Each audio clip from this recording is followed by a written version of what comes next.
Introduction, the History of Oratory. Welcome to the complete edition of History's Great Speeches. Each individual volume presents an introduction to the chosen speeches to help guide your path through history. The speeches cover 431 BCE to 1919 AD and are now presented chronologically with the addition of two figures that shaped the modern world, India's Mohandas Gandhi and China's Mao Zedong.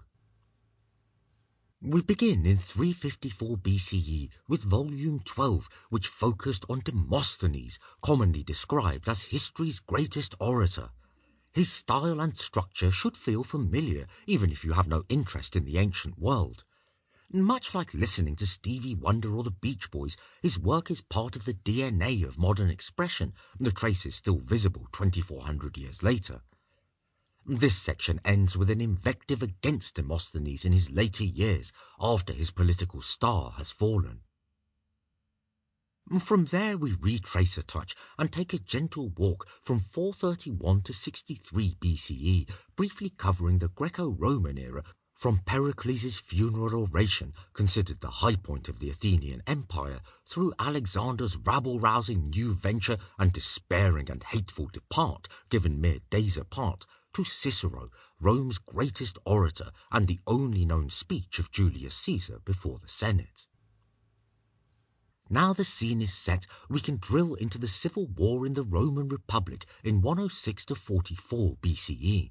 The major focus in this section is two key figures, Cataline, whose peasant uprising was the beginning of the end, and Cicero, a devotee of Demosthenes, who was Rome's greatest statesman and speaker. It also includes Mark Antony's speech delivered over the assassinated body of Caesar, which cemented his own rise to power.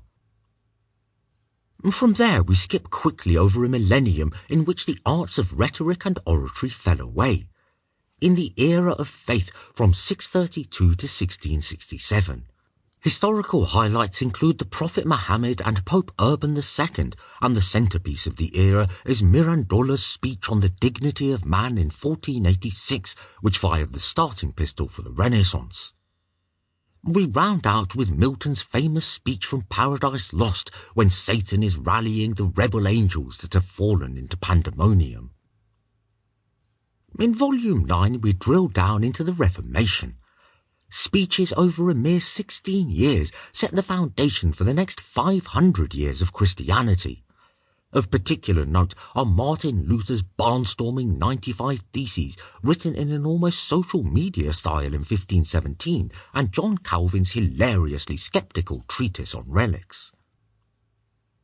We then skip 2 centuries ahead and land in 1738 as the theological gives way to the political, and we go from Enlightenment to Revolution.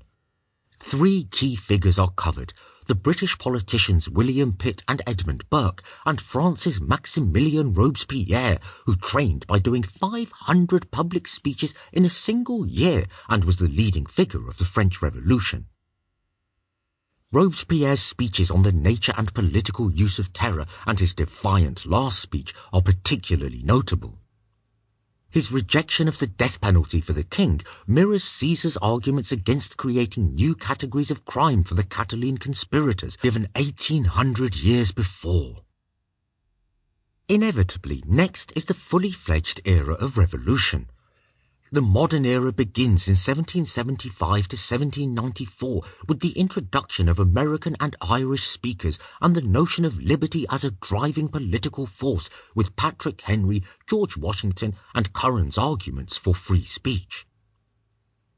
After the revolutionary fervour that rose in the late 18th century, we witnessed the end of empire in 1796 to 1860. No discussion of this period is complete without diving into Napoleon Bonaparte, Robespierre's successor in power, revolution and rhetoric. This is followed by Irish and American speeches on justice, slavery and progress, before finishing with the best tribute to dogs ever written. Once the vast and chaotic changes of Napoleon, America and Ireland have settled a little, we reach the era of a more conceptual rejection of the status quo and the empires that govern us. In 1849 to Sample complete. Ready to continue?